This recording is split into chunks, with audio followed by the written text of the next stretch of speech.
Bonjour et bienvenue à cette nouvelle capsule vidéo pour le cours de mathématiques. Aujourd'hui, la capsule s'adresse aux élèves de 2e secondaire qui sont dans leur premier cahier au chapitre 1 de Tardivelle. Dans ce chapitre, on va aborder notamment le plan cartésien. On va aussi aborder les tables de valeurs et les représentations graphiques de ces mêmes tables de valeurs. Donc, si on commence avec le plan cartésien. Vous avez à l'écran un exemple de plan cartésien. Même si je n'ai pas toute l'information pour le compléter adéquatement, j'ai quand même les points les plus importants que je dois retrouver. Notamment le titre de graphique. Lorsqu'on fait un graphique, un plan cartésien, il est important d'inclure un titre de graphique. Et là, je parle d'un titre significatif. Pas juste marqué graphique 1 ou graphique de Gabriel. Vous devez donner un titre qui explique qu'est-ce qu'on voit dans le graphique. Ensuite, vous devez aussi donner un titre pour chacun de vos axes. Donc, la flèche bleue pointe le titre de l'axe des X, qui s'appelle aussi l'abscisse. Et ça, c'est l'axe qui est horizontal, qu'on vient de voir apparaître en bleu. L'axe des X est l'axe horizontal. Donc, le titre de mon axe des X est marqué sur le même plan à l'horizontale que l'axe. Le deuxième titre, qui est l'axe des Y, qu'on doit donner aussi, qu'on appelle aussi l'axe des ordonnées, et l'axe vertical. Donc, l'axe des Y est l'axe vertical, et on marque le plan à côté, dans le même plan que l'axe qui est vertical. Ensuite, une chose qu'il faut remarquer, c'est que chacun de mes axes est gradué d'une certaine façon. Donc, si mon axe des X, on a un bond qui est constant. Donc, à chaque fois que j'avance d'une case dans mon axe des X, ben, je vais toujours avancer de la même quantité, de la même mesure, ce qui est de plus 1. Par contre, je ne suis pas obligé de toujours graduer mon axe de plus 1. Je peux faire des bonds plus importants, mais ce qui est important de savoir, c'est que tous mes bonds doivent toujours être constants. Donc, si pour mon axe des Y, mes bonds sont de plus 4. Donc, 4, 8, 12, 16, 20, 24, j'ai toujours augmenté de 4 à chaque bond. Et ça, c'est important de garder une constance dans l'évolution, la gradation de mes axes. Une autre information qui est importante de savoir, c'est qu'au centre de mon graphique, où mes deux axes se croisent, se trouve un point qui est aux coordonnées 0, 0, et ce point-là, on l'appelle l'origine. Donc ici, quand on va parler de l'origine, c'est le point 0, 0, c'est où mes deux axes se croisent. Ensuite, mon graphique, mon plan cartésien est divisé en différents cadrans. Donc ici, j'ai 4 cadrans qui sont mes 4 parties différentes, mes 4 grandes séparations qui sont séparées par mes axes. Et ces cadrans possèdent des numéros. Donc, le premier cadran qui est en haut à droite, c'est le cadran numéro 1. Le deuxième cadran qui est en bas à droite est mon cadran numéro 2. Mon troisième cadran est en bas à gauche et mon dernier cadran est en haut à gauche. Donc, si on va comme dans le sens des aiguilles d'une montre, on tourne dans le fond en partant de midi et on avance 1, 2, 3 et 4 en tournant dans le sens des aiguilles d'une montre dans le sens horaire. Si on parle de coordonnées, ici, il faut être capable de nommer les coordonnées d'un point. Donc, si j'ai ce point suivant, quand on veut nommer les coordonnées, il faut toujours donner la position sur l'axe des X en premier. Et ensuite, on donne la position sur l'axe des Y. Donc ici, je peux voir la position de mon point qui est aux coordonnées 3,8. Donc, j'ai commencé par la position sur l'axe des X et ensuite, j'ai donné la position sur l'axe des Y. Ce point est situé aux coordonnées 3,8. Un autre exemple de point, on va prendre celui-là maintenant. Encore une fois, on commence par la coordonnée sur l'axe des X et ensuite, on va pour la coordonnée sur l'axe des Y. Donc ici, si je prends mes deux coordonnées, j'ai donc le 3,-16. Et c'est important de mettre le moins, sinon on n'est pas dans le bon cadran. Ensuite, un autre point, un autre exemple, on a le point qui est ici. On commence toujours par la coordonnée sur l'axe des X, et ensuite la coordonnée sur l'axe des Y, et ça va me donner comme coordonnée pour ce point, moins 5,-8. Enfin, un dernier exemple dans le dernier cadran. Donc ici, on a un point qui vient d'apparaître. On commence toujours par la coordonnée sur l'axe des X. ensuite la coordonnée sur l'axe des Y, et ce qui va me donner comme point, le point moins 5,20. Donc ici, on vient de terminer notre présentation du plan cartésien. Notre deuxième sujet, c'est la table de valeurs. Donc ici, c'est un tableau représentant la progression de deux informations qui sont interreliées. Donc, une table de valeurs, ça ressemble à ça. On a deux informations, le salaire reçu et le temps travaillé, qui sont nos deux informations qui sont interreliées. L'une va avec l'autre. Ce qui est important d'une table de valeurs, dans les exercices qu'on va faire et ce que vous allez avoir dans votre chapitre, c'est que la progression qui existe, elle est constante. Donc, si j'ai travaillé 1 heure, je vais avoir gagné 12 $. Eh bien, quand je vais avoir travaillé 2 heures, je vais avoir gagné 12 $ de plus, ce qui veut dire 24. Quand j'ai travaillé 3 heures, j'ai gagné 12 $ de plus encore, je suis rendu à 36. Et même chose, quand j'ai travaillé 4 heures, j'ai encore augmenté de 12 $. Donc ça ici, c'est un élément qui est important des tables de valeurs dans ce qu'on est en train de faire dans le chapitre 1, c'est que l'augmentation, elle est constante. Il n'y a pas de variation qui est imprévisible, c'est toujours constant comme augmentation. À chaque fois que j'augmente d'1 heure travaillée, j'augmente de 12 $ de salaire reçu. Une chose qui est importante lorsqu'on construit une table de valeurs ou lorsqu'on l'analyse, c'est qu'on doit être capable d'identifier les variables. Les variables, c'est quoi? C'est des données qui sont mesurées ou qui sont comparées. Ici, attention, les variables, ce n'est pas des chiffres. Ce n'est pas 1, 12, 2, 24, 3, 36, 4, 48. Ce n'est pas les mesures. C'est le nom de ces mesures. Donc ici, dans notre problème, le salaire reçu et le temps travaillé sont nos deux variables. C'est le nom qu'on donne aux mesures qu'on a effectuées. Donc 1, 2, 3 et 4, ça représente quoi? Ça représente les heures travaillées, le temps travaillé. 12, 24, 36, 48, ça représente quoi? Ça représente le salaire reçu. Et donc, ces noms qu'on a donnés pour identifier mes mesures, ça, c'est le nom de mes variables. Par contre, lorsqu'on a deux variables, il va y avoir une variable qui va être la variable indépendante. Une variable indépendante, c'est une mesure qui change sans être influencé par l'autre variable. Donc ici, quelle mesure dans mon problème change de façon normale, de façon graduelle, toute seule? Okay? C'est les heures travaillées. Donc dans mon problème, si j'ai travaillé 1 heure, c'est là que je reçois le salaire. C'est pas si je reçois 12 $, je vais travailler 1 heure. C'est comme la priorité. Quelle est la variable qui arrive en premier? Bien, c'est le temps travaillé. J'ai travaillé, donc je vais recevoir 12 $. J'ai travaillé 2 heures, donc je vais recevoir 24 $. Donc ça, c'est ma variable indépendante. Et c'est souvent du temps. Donc généralement, quand vous avez du temps dans un problème, c'est un bon indice que c'est ma variable indépendante. Et l'autre variable, on l'appelle la variable dépendante.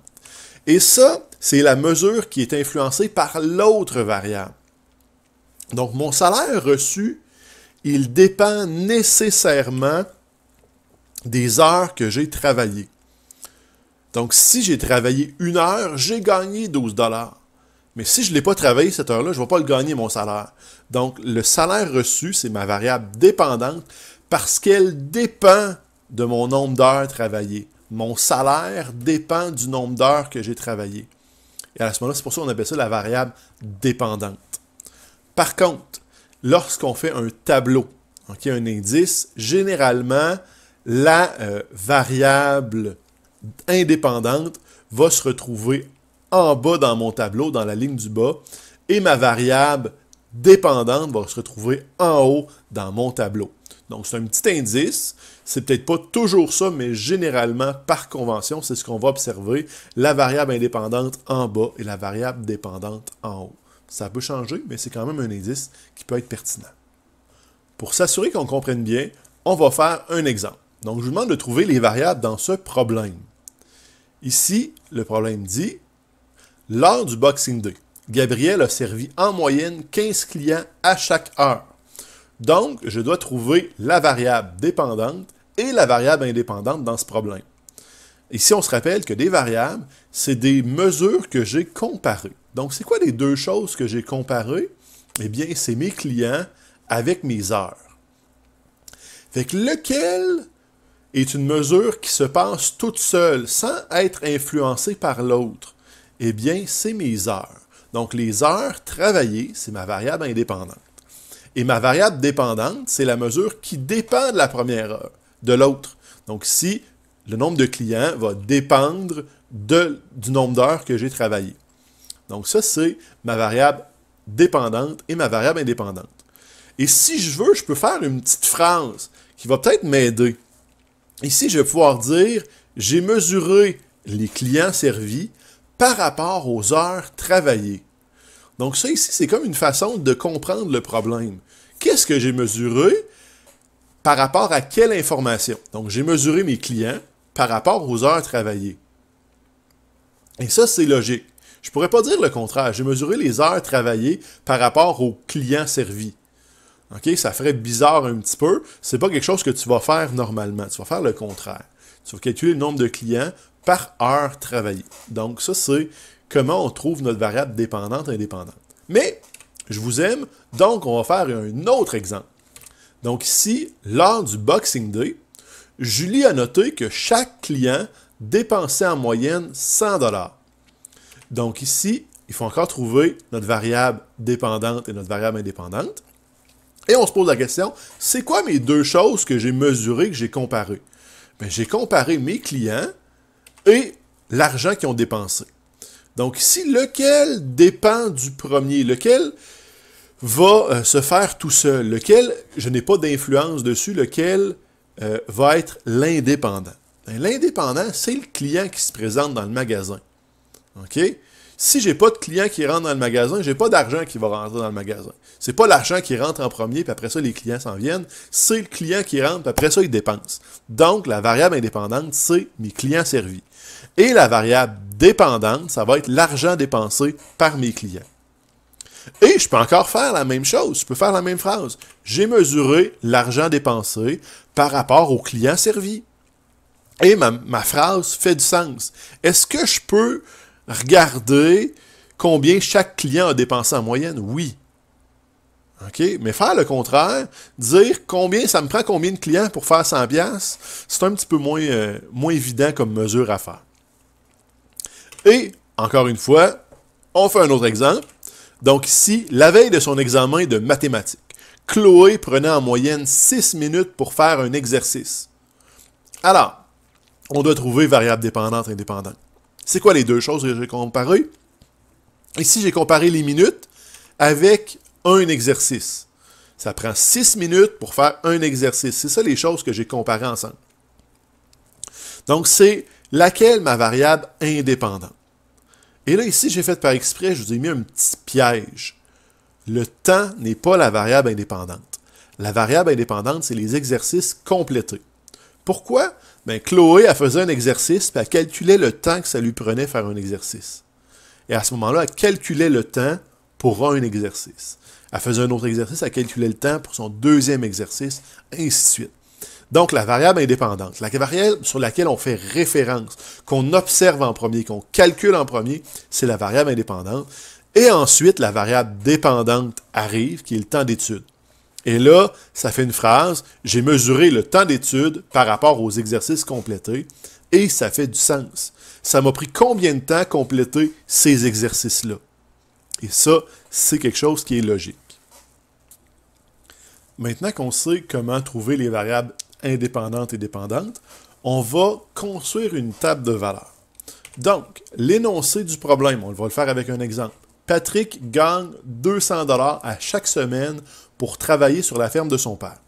Donc, je veux construire une table de valeurs comme celle qui vient d'apparaître à l'écran et il me reste juste à la compléter. Donc, la première chose, il faut que je trouve ma variable dépendante, ma variable indépendante. Donc, c'est quoi les mesures que j'ai effectuées? Bien ici, j'ai effectué des mesures à chaque semaine. À chaque semaine, j'ai travaillé et j'ai gagné 200 $. Donc ça, c'est les deux informations que j'ai. Fait qu'ici, ma variable indépendante, c'est la variable qui avance graduellement sans qu'elle ait d'informations, de modifications par l'autre variable. Eh bien, c'est mon temps. C'est mes semaines travaillées. Donc ça, c'est ma variable indépendante. Et qu'est-ce qui va changer dans le temps au fur et à mesure que mes semaines avancent? Eh bien, ça va être l'argent gagné, le salaire de Patrick. Donc ici, j'ai identifié mes deux variables, mais il reste juste maintenant à compléter ma table de valeurs. Donc, si j'ai travaillé une semaine, ben, je vais mettre 1 à mon numéro de semaine travaillée et je vais avoir gagné combien d'argent? Je vais avoir gagné 200 $. Maintenant, si j'ai travaillé 2 semaines, là, je continue ma table de valeurs, je mets un 2 dans la case suivante, et bien là, je vais avoir travaillé combien? Je vais avoir gagné combien d'argent? Eh bien, je vais faire plus 200 $, parce que j'ai gagné 200 $ à chaque semaine, fait que je suis rendu à 400. Maintenant, si je marque ma 3e semaine, encore une fois, j'ai plus 200 $, donc je vais être rendu à 600 $. Et je pourrais continuer mon graphique de cette façon-là pendant encore longtemps. Je mets des 3 petits points dans mes 2 lignes pour dire que mon tableau peut continuer.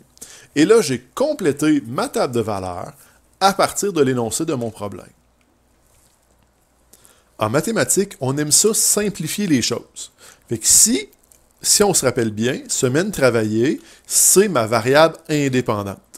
C'est ma variable, ma donnée mesurée, qui avance toute seule de façon autonome, sans être influencée par l'autre. Donc, mes semaines de travail avancent tranquillement 1 semaine, 2 semaines, 3 semaines, et c'est ce qui se passe. Donc, ça, c'est ma variable indépendante, et pas influencée par l'autre. Mais le terme variable indépendante, les mathématiciens trouvent ça trop long. Fait qu'ils ont décidé de le raccourcir et d'appeler ça le rang. Fait que quand on a une variable indépendante, on va l'appeler le rang. Et le rang, c'est encore trop long pour certains mathématiciens, fait qu'on le remplace par la lettre N. Donc, si je te demande N, c'est quoi? Ben, N, c'est le rang, puis c'est la variable indépendante. Puis dans le fond, on peut essayer de se rappeler que le N, c'est le numéro de la position de mon information. Donc, la semaine 2, ben, c'est la position 2 de mes semaines travaillées. Fait que c'est une façon de voir ça un petit peu. Ensuite, l'argent gagné, ben, on avait vu que c'était la variable dépendante. C'est elle qui va changer en fonction de mes semaines travaillées. Hein? Mon argent change en fonction du nombre de semaines que j'ai travaillées. Donc ça, c'est ma variable dépendante. Eh bien, je ne vais plus l'appeler variable dépendante, c'est trop long.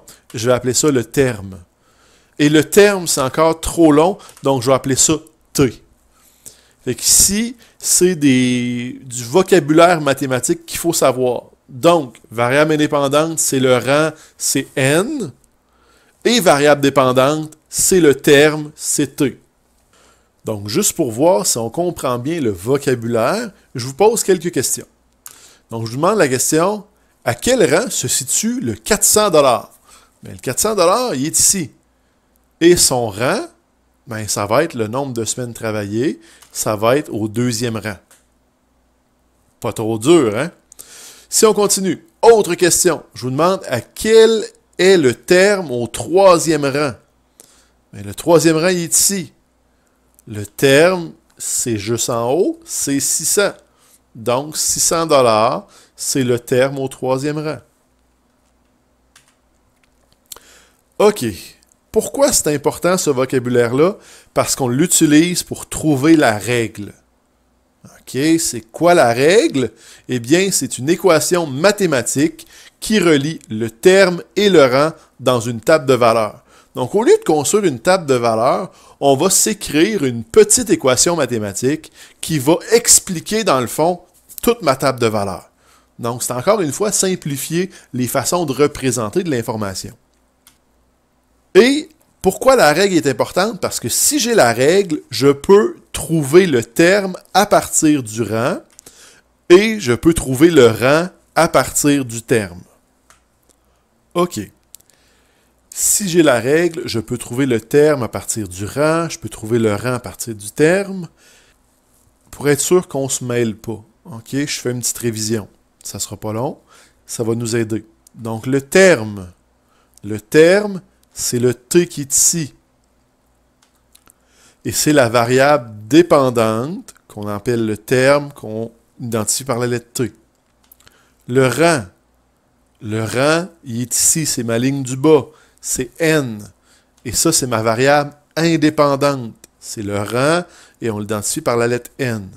Juste pour être sûr qu'on n'a pas oublié ça, c'est de l'information qui est importante. OK, je veux trouver la règle. Donc, avant d'essayer de comprendre comment trouver la règle, je vous montre c'est quoi la règle.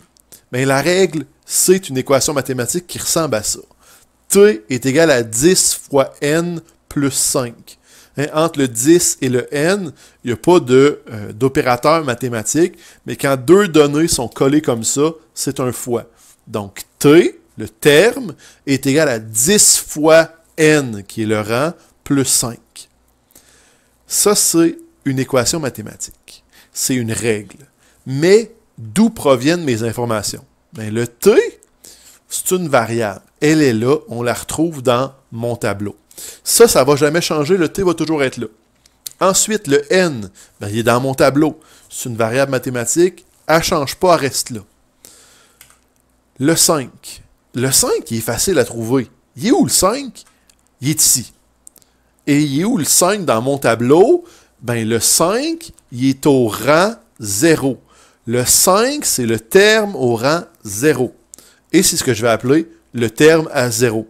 Pour le raccourcir, on aime raccourcir en mathématiques. Fait que si le terme au rang 0, c'est lui qu'on va utiliser pour construire ma règle. Et mon 10, il est où le 10? OK, on ne le voit pas vite comme ça, mais il est là. Le 10, il est ici.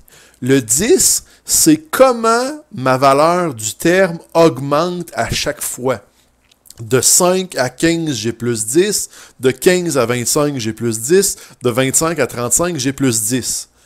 Et ça, c'est comment mon terme a augmenté à chaque fois. C'est ce qu'on appelle la régularité. Mais on aime raccourcir. Moi, je vais appeler ça le bon. C'est quoi le bon? Ben, c'est plus 10 à chaque fois. Et c'est ça la règle. Mais je vais vous aider à la trouver. Donc, je veux trouver la règle, mais la règle s'exprime toujours sous cette forme-là. La forme que je viens de vous montrer, c'est comme ça que ça s'exprime toujours. T est égal au bon multiplié par N plus le terme à 0. Ça, c'est la règle, ça va toujours être ça. Mais quand vous devez construire une règle, trouver la règle d'une table de valeurs, vous devez trouver le bon et le terme à 0. Vous les remplacez et vous avez votre réponse. Donc, photographiez ce qui est dans mon petit carré, là. Ça, c'est la règle. Marquez-le sur votre feuille de notes. Ça, c'est comme ça qu'on trouve la règle. Donc, c'est super important. OK, on va faire un exemple avec la table de valeurs qui est à l'écran. Pour trouver la règle, c'est toujours ça. T est égal le bon multiplié par N plus terme à 0. Je dois remplacer bon qui est en bleu et terme à 0 qui est en vert par leur valeur numérique. Je vais commencer par trouver le bon. Donc, le bon, c'est comment ça augmente le terme à chaque fois. De 10 à 22, de 22 à 34, de 34 à 46. Et bien, dans tous les cas, c'est plus 12. Donc, je vais remplacer le bon par sa valeur qui est plus 12. Je vais maintenant essayer de trouver le terme à 0. Bien, ici, le terme à 0, il est marqué, c'est le 10. Hein? Au rang 0, le terme, c'est 10. Donc, je vais remplacer terme à 0 par sa valeur, 10. Et là, je vais le réécrire, juste pour que ce soit plus beau. La règle de cette table de valeurs, c'est T est égal à 12N plus 10.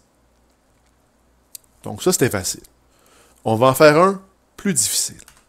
Donc, voici une autre table de valeurs, mais il y a un petit quelque chose de bizarre.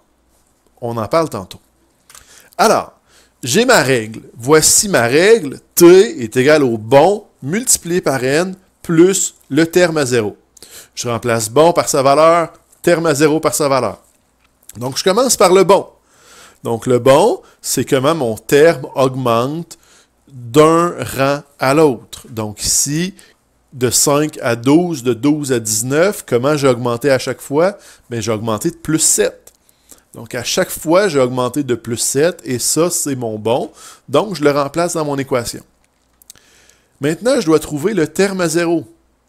Le terme à 0, ben, je ne l'ai pas dans mon tableau. Je n'ai pas n est égal à 0 quelque part. Je n'ai pas n0. Fait que comment je fais pour le trouver? Ben, je l'ajoute. Okay? Si dans votre problème mathématique, il n'y a pas de colonne là, ben, mettez-en une, faites une ligne, puis rajoutez une colonne, et vous mettez 0 au rang. Donc là, c'est quoi la valeur du terme lorsque le rang c'est 0? Ben, je ne l'ai pas encore, il faut que je le trouve. Comment je fais pour le trouver? Ben, je sais que j'avançais de plus 7. Donc, je recule de moins 7. Hein? Pour passer de 5 à 12, j'ai fait plus 7. Donc, si je veux reculer, je fais le contraire, je fais moins 7. Et là, je vais trouver que mon terme au rang 0, c'est moins 2. 5 moins 7 donne 2. Et si je fais le contraire, moins 2 plus 7 va donner 5. Fait que ça marche. Donc, mon terme au rang 0, ça va être moins 2. Et là, tout ce qu'il me reste à faire, c'est le réécrire. T est égal à 7n moins 2. Et j'ai ma règle pour cette table de valeurs. OK, on va faire un petit résumé pour être sûr que c'est bien ancré dans votre tête comment trouver la règle. Donc, afin de trouver la règle, vous devez toujours effectuer les étapes suivantes. Première étape, vous devez compléter la table de valeurs. Ça se peut que dans un examen ou dans un exercice, vous ayez une table de valeurs qui n'est pas complète.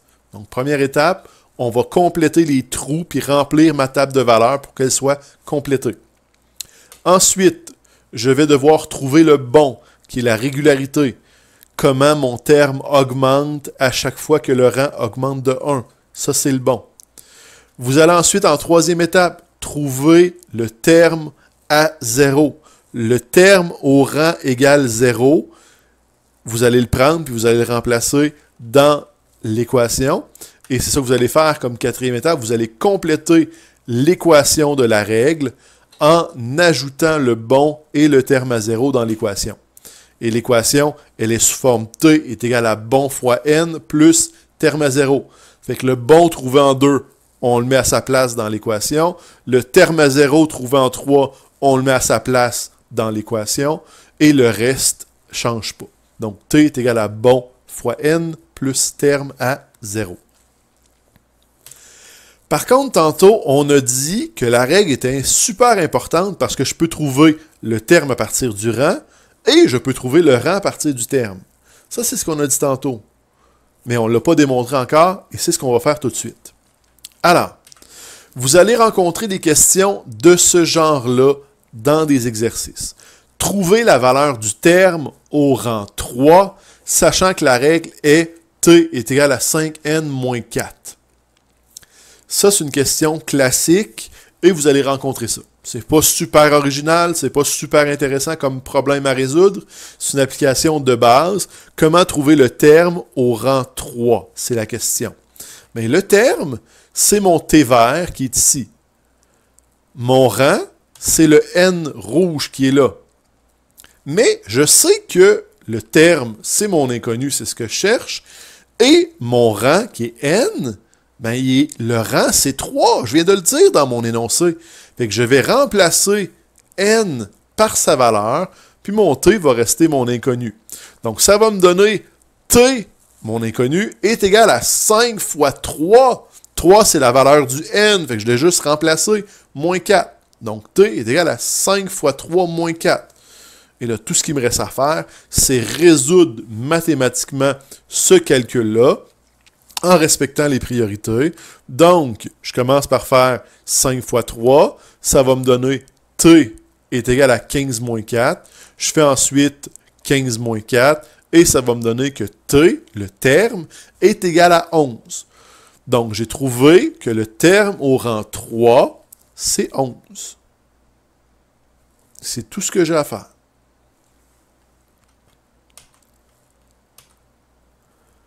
Donc, un autre exemple, juste pour être sûr, on va le faire plus vite. Donc, trouver la valeur du terme au rang 7.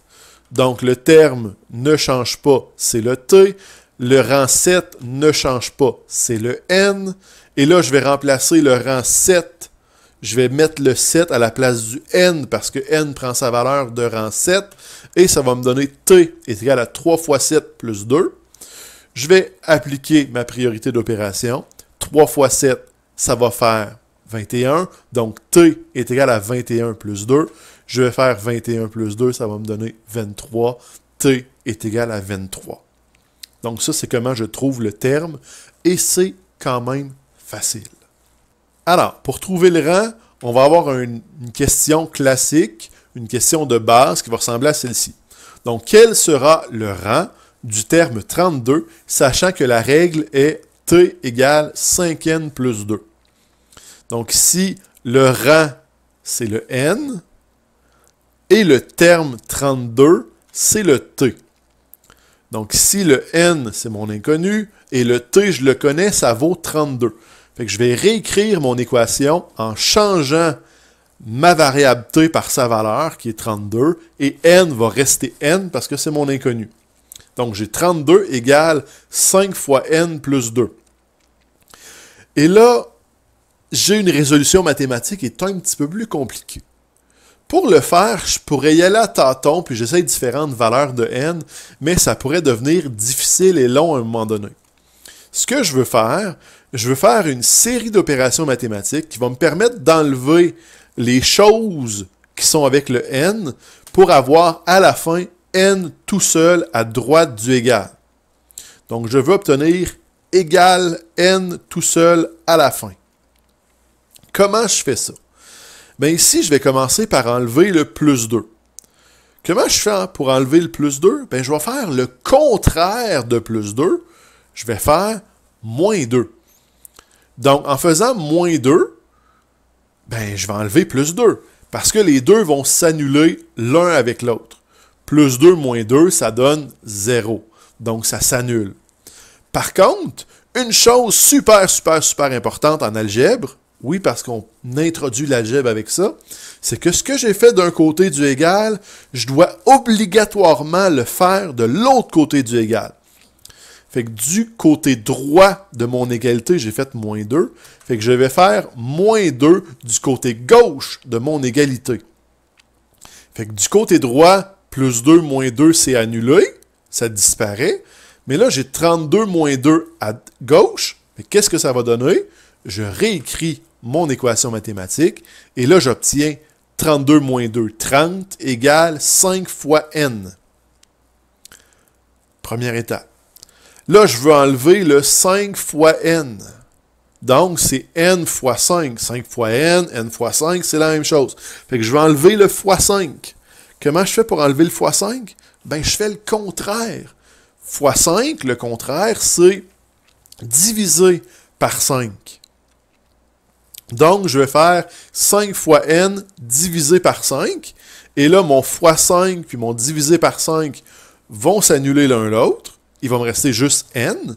Mais, comme tantôt, ce que j'ai fait à droite de l'égalité, il faut absolument que je le fasse à gauche de mon égalité aussi pour conserver mon égalité. Donc, je vais faire un divisé par 5 de l'autre côté. Et là, 30 divisé par 5, ça va donner 6. Et je viens de résoudre ma question parce qu'avec des opérations mathématiques, j'ai obtenu le rang tout seul à la fin, n égale 6. C'est ça que j'ai obtenu à la fin. Et c'est comme ça qu'on trouve le rang. On va faire un autre numéro. On va se pratiquer encore parce que c'est quand même assez dur. Donc, le nouveau problème. Quel sera le rang du terme 15, sachant que la règle est t égale 6n moins 3. Donc, le rang que je cherche, qui est mon inconnu, c'est le n encore, et le terme 15, c'est t. Donc, je vais remplacer t par sa valeur, qui est 15, et je vais réécrire mon équation, ce qui va me donner 15 est égal à 6 fois n moins 3. Encore une fois, je veux faire une série d'opérations mathématiques pour obtenir n tout seul à la fin à droite.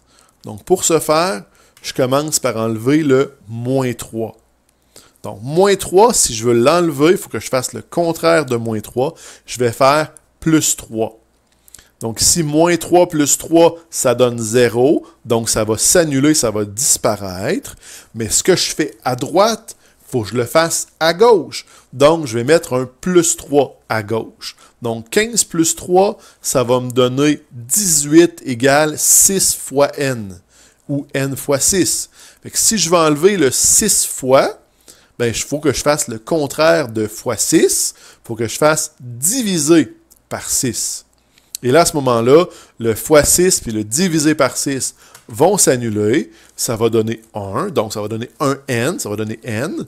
Mais ce que j'ai fait à droite, divisé par 6, il faut que je le fasse à gauche. Donc, je rajoute un divisé par 6 à gauche. Donc, 18 divisé par 6, et ça va me donner 3. Donc, n est égal à 3. Voici la réponse de ma question. Trouver le rang, c'est plus compliqué que trouver le terme. Si jamais vous n'êtes pas sûr, réécoutez la vidéo, prenez en note la démarche, marquez-le dans votre feuille d'aide-mémoire, les opérations, mettez-vous un exemple, assurez-vous que ça soit clair comment on trouve le rang à partir du terme. Maintenant, notre dernier sujet, la représentation graphique. Dans le fond, ce que vous voulez faire, vous voulez traduire une situation sous la forme d'un graphique, et pour le faire, vous devez suivre les étapes suivantes. Première étape, vous devez identifier les variables. C'est quoi la variable indépendante? C'est quoi la variable dépendante? Une fois que vous avez vos variables, deuxième étape, vous allez produire la table de valeurs. Je sais que ce n'est pas une étape qui est obligatoire. Ça se peut qu'un jour, vous soyez capable de produire le graphique sans construire la table de valeurs. Mais c'est une étape qui est importante pour apprendre à bien faire ça. Donc ici, on va produire la table de valeurs. On peut faire ça sur une feuille de cartable à côté, sur une feuille brouillon, dans un petit coin dans notre examen s'il faut, mais on produit la table de valeurs. Une fois que c'est fait, on va nommer le graphique et ses axes. Donc ça aussi, c'est quelque chose qui est important. Il ne faut jamais oublier de marquer un titre pour le graphique et des titres pour les deux axes. Quatrième étape, vous allez placer les points qui sont dans la table de valeurs, les mettre sur le graphique. Et enfin, dernière étape, vous allez tracer la droite qui va relier ces points, tout simplement. Si on suit ces 5 étapes-là, chaque problème de représentation graphique se fait très, très bien. Alors, exemple. Ici, pour financer son voyage scolaire, Kevin va mettre de côté 40 $ à chaque semaine. Tracez le graphique de ses économies, sachant que sa mère lui a déjà donné 120 $ pour son voyage. Fait que ça, c'est l'énoncé du problème. Et, première étape, il faut identifier les deux variables. Donc, pour remplir notre table de valeurs qu'on veut faire, il faut trouver c'est quoi mes deux variables, variable indépendante, variable dépendante. Donc ici, on parle d'argent, 40 $, 120 $, et on parle de chaque semaine. Et je me pose la question, c'est laquelle la variable indépendante? C'est laquelle qui avance graduellement dans le temps, de façon constante, sans avoir de modifier, sans être modifié par l'autre variable? Eh bien, c'est chaque semaine.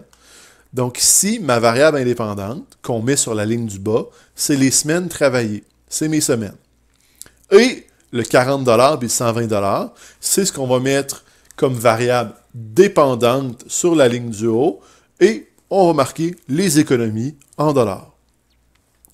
Donc ici, première semaine travaillée, en fait, il y a 120 $ avant même de commencer à travailler. Fait que lors de la semaine 0, qui est ma première semaine, il y a son 120 $ qui est là. Par contre, après avoir travaillé une semaine, il y a eu un gain de 40 $, et donc ce gain-là de 40 $ va se traduire en des économies de 160. Après 2 semaines, une semaine plus tard, dans le fond, on est rendu à la semaine 2, il y a eu un autre gain de 40 $, il est rendu à 200 $ d'économiser. Et pour la semaine 3, il est rendu à 3 semaines de travailler, il y a donc un autre gain de 40 $ qui se rajoute, et on tombe avec un total de 240 $. Fait que là, on vient de construire notre table de valeur. On a identifié nos variables pour les mettre dans notre table de valeur et on a construit notre table de valeur. Maintenant, on est prêt à tracer, à faire notre graphique. Alors, on vient de terminer notre table de valeur. Il nous reste à faire notre graphique. Ici, première chose qu'il faut faire, c'est nommer nos axes. Donc, l'axe des X qui est en bas, celui qui est à l'horizontale, c'est l'axe qui représente la variable indépendante. C'est mes semaines travaillées. Donc, j'écris mon titre, semaine travaillée, entre parenthèses, mon unité qui est des semaines. Donc, 1 semaine, 2 semaines, 3 semaines, 4 semaines. L'axe des Y, mon ordonnée, qui est l'axe vertical, ça représente ma variable dépendante, c'est mes économies, entre parenthèses en dollars, donc 40 $, 80 $, 120 $, ainsi de suite. Et là, vous pouvez remarquer que mes graduations ne sont pas égales entre mon axe des X et mon axe des Y. Ici, mon axe des X, ça avance une semaine à la fois, donc c'est gradué en bond de 1. Mais si j'avais fait des bonds de 1 pour mon axe des Y, ça aurait été quand même assez compliqué, ça ne serait pas rentré dans mon graphique. Donc, j'ai fait des bonds plus gros. Mes bonds sont constants. À chaque fois, je saute de 40. 40 plus 40, ça fait 80. 80 plus 40, ça fait 120, ainsi de suite. Donc, j'augmente toujours de 40 unités, de 40 $ à chaque bond. Et j'ai choisi 40 parce que c'était la façon qui était la plus facile pour remplir mon graphique.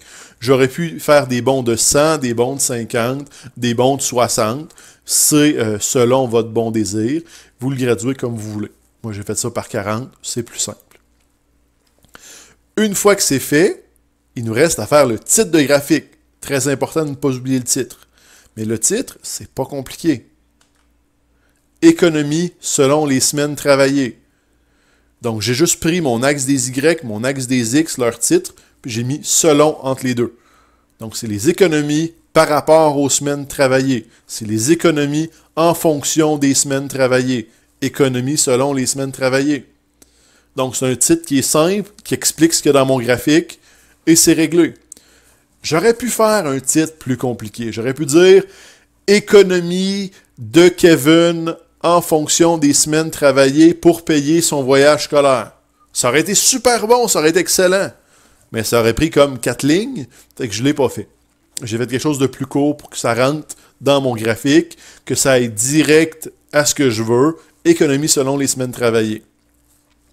Mais si vous faites un plus gros titre, qui est plus complet, c'est pas grave, c'est bon pareil. Là. Mais je vous encourage à faire un titre simple qui va à l'essentiel.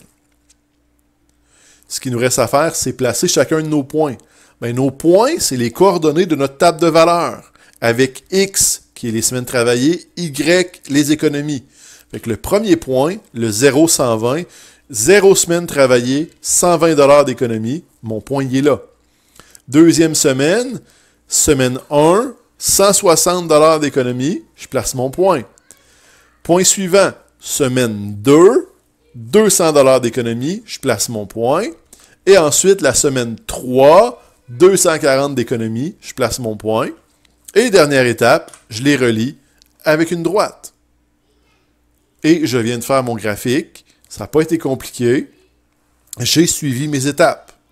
Identifier mes variables, faire ma table de valeur, tracer mon graphique puis nommer les axes et le titre du graphique, présenter mes points, les placer, et enfin les relier avec une droite. Et ça fait un graphique qui est excellent, qui est 100% et qui est, entre guillemets, parfait. Avec ça, on vient de finir le dernier bout de matière du premier chapitre du cahier 1 Tardivelle. Il vous reste maintenant à compléter les pages dans le cahier, faire les exercices demandés.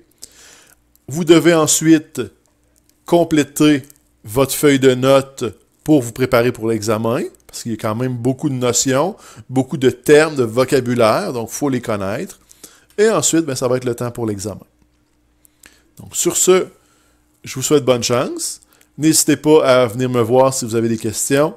Et courage. Bye bye.